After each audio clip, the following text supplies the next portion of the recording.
Corría el siglo I en Judea.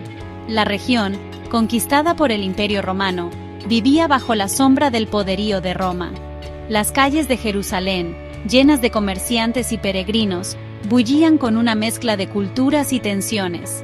La presencia romana era palpable, desde las imponentes estructuras hasta la constante vigilancia de los soldados. En este contexto, un predicador llamado Jesús de Nazaret y sus discípulos llegaban a Jerusalén para celebrar la Pascua judía.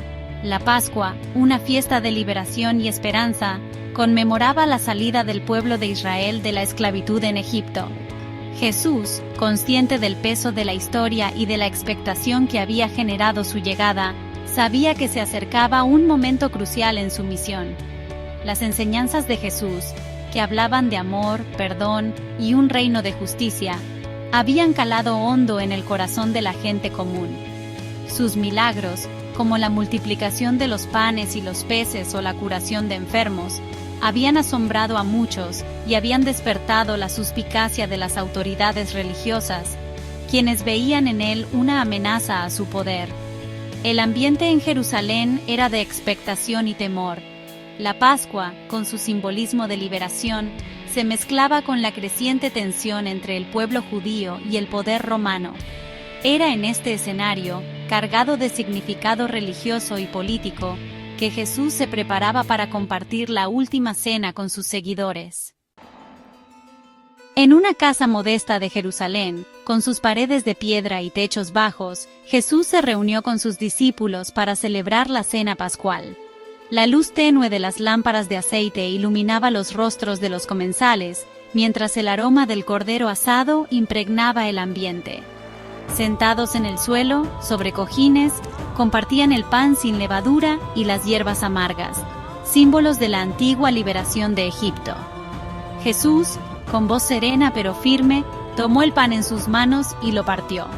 «Tomad y comed, esto es mi cuerpo», dijo a sus discípulos, con una mirada llena de significado. Luego, tomando la copa de vino, pronunció: «Bebed de ella todos, porque esta es mi sangre, la sangre del pacto, que se derrama por muchos para el perdón de los pecados». Sus palabras, cargadas de simbolismo y misterio, resonaron en el corazón de los apóstoles.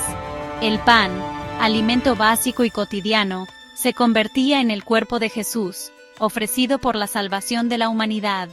El vino, símbolo de alegría y celebración, se transformaba en la sangre del nuevo pacto, que sellaba la alianza entre Dios y su pueblo. La cena transcurría en un clima de solemnidad y expectación. Jesús, consciente de que su tiempo con ellos estaba llegando a su fin, quería dejarles un último mensaje, una enseñanza que los guiara en los momentos difíciles que se avecinaban. Les habló del amor incondicional, del perdón a los enemigos, de la importancia de permanecer unidos. Tras la cena, Jesús realizó un acto que dejó a sus discípulos atónitos.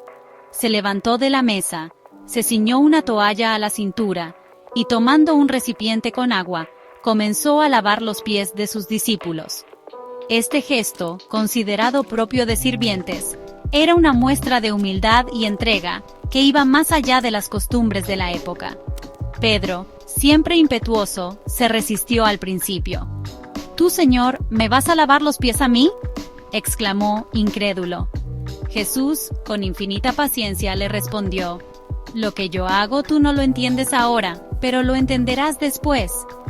Y mientras secaba con la toalla los pies de sus discípulos, les dijo: «Si yo, el Señor y Maestro, he lavado vuestros pies, vosotros también debéis lavaros los pies unos a otros».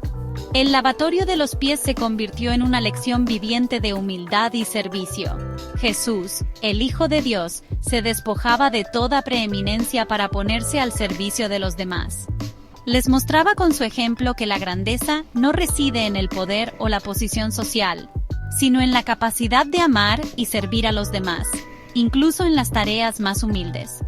Este acto de amor y entrega, realizado en la víspera de su pasión, adquiría un significado aún más profundo. Jesús se entregaba por completo a su misión, hasta las últimas consecuencias, y les pedía a sus discípulos que hicieran lo mismo. amarse y servirse unos a otros, como Él los había amado. La noche avanzaba, y tras la última cena, Jesús se dirigió con sus discípulos al huerto de Getsemaní, un lugar tranquilo a las afueras de Jerusalén, donde solían retirarse a orar. La luna llena iluminaba las ramas plateadas de los olivos, creando un ambiente de paz y serenidad, que contrastaba con la angustia que embargaba el corazón de Jesús. Sabía que se acercaba el momento de enfrentar la prueba más difícil de su vida: la traición de Judas, la negación de Pedro, el abandono de los demás discípulos, el juicio injusto, la tortura y la muerte en la cruz. Todas estas imágenes dolorosas se agolpaban en su mente.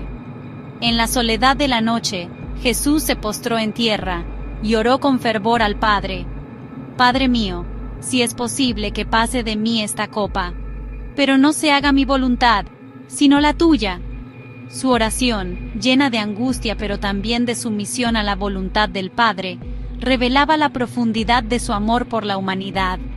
Estaba dispuesto a aceptar el sufrimiento y la muerte para cumplir con la misión que le había sido encomendada: salvar a la humanidad del pecado. Después de un tiempo de agonía y oración, Jesús se levantó fortalecido y se entregó a los soldados que venían a arrestarlo. Su rostro, marcado por el dolor, reflejaba también una paz profunda, la paz que da el saberse amado por el Padre y el haber cumplido su voluntad.